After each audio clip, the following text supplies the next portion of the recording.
Hey Pop-Tarts, let's make some scones. I'm making a bigger batch than you, but I'm going to say your ingredients and put them here on the screen for you. Today we're making raspberry almond. I don't make these as often as I should because they can get kind of sticky and messy, but they are a bestseller and sell out when I put them on the menu. 2 cups of all-purpose flour, 1 stick of unsalted butter.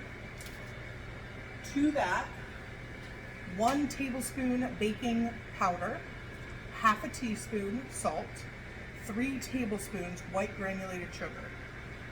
Put that all in. Now we're going to go in with our hands and break it up until that butter is nice and crumbly. Now, with all of my scone recipes, if you want to flash freeze these before you bake them, you can use room temp butter. That's what I'm doing. I'm going to cut them out, put them on a tray, and have them ready to pop in the oven, but I'm going to put them in the freezer first. If you would like to bake them straight away, then you need to do cold refrigerated butter. Some people even suggest frozen, and you could use like a box grater to grate it in to help you break it up. But I like the option of freezing them first, and then you can decide how many you bake at one time. So I can always bake more because they're done and ready to go, and then they're fresh. Okay, so we've gotten that where it's nice and like shaggy. Very few ingredients in this, okay? You need 3/4 of a cup heavy cream, half a teaspoon of almond extract. Just half a teaspoon. Almond extract is incredibly strong and it can overpower things, and we want good balance. Plus, we're using fresh raspberries and also real almonds. So this is just a little boost to that almond flavor, but it's not all that we're giving it. Put that in. No eggs and no vanilla extract in this recipe. I know, it feels weird. Okay, give this a mix. Now, if it feels too wet and sticky when you got it all incorporated, add a little bit of flour at a time. If it feels too stiff, add a little bit more liquid, but you don't want it too soft. Raspberries are so finicky. One, I feel like as soon as you buy them, they go bad. So like I bought these yesterday. I'm prepping with them today, okay? 2, they're very delicate. They are going to break up. Doesn't matter how careful you are folding them in.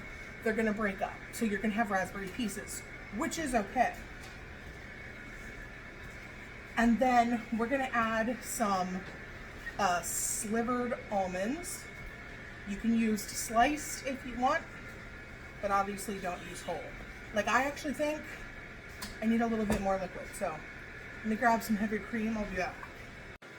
All right, added a little more in, a little at a time. I have adapted this recipe from what it used to be because it was always too wet, where it was just like globs. Oh. So I'm trying to give it a bit more structure. All right, you need 1/3 of a cup of your sliced or slivered almonds. We're gonna add more on top, but we're gonna mix these in first. Mix these in before the raspberry because we wanna stir the raspberries like as little as possible. But we wanna get the nuts mixed throughout. These are already toasted. I feel like toasting them is a great step because it brings out other flavors, but you definitely don't have to. All right, so this is what the dough is looking like now. It is stiff, okay? So like I said, the raspberries are gonna break up when we put them in. If you make it thinner than this though, it's gonna become a sticky, gloopy mess because there's a lot of moisture in the raspberries, so trust me. So what I did was yesterday, when I got these, washed them in the container here, set them out to dry, and then pop them back in the fridge overnight so that they are fresh and ready to go. You will need like 6 ounces of raspberries. If you have 8 ounces, fantastic, but like don't buy a second container just for a couple of raspberries. All right, dump those in. Oh, one leaf still got through. I always with raspberries. These do look really good though. I just feel like sometimes you get them and I'll be like planning to use them the next day and then they're like moldy. Here we go. I try to just like kind of pick it up, take a chunk and fold it over and rotate the bowl with it. Even like pick pieces of it up, fold the raspberries to the inside and press down.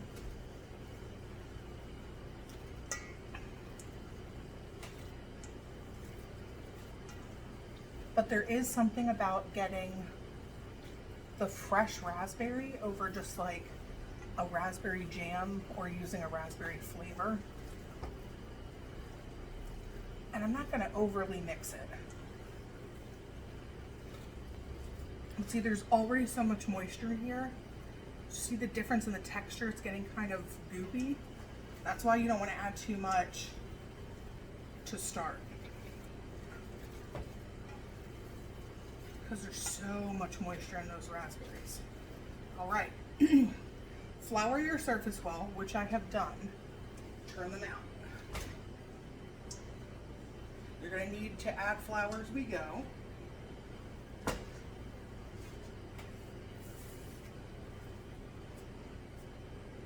I said, they're messy, but they sell so well and they are delicious. I'm not even a big almond fan. These are an especially big hit in the spring. I made these opening day for my bakery actually. So this was one of the kinds of scones that people got to try. I do think it made a good first impression on people.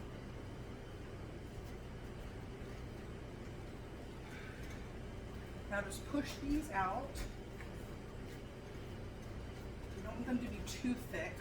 Like I said, a lot of moisture in here. You don't want them to get gummy.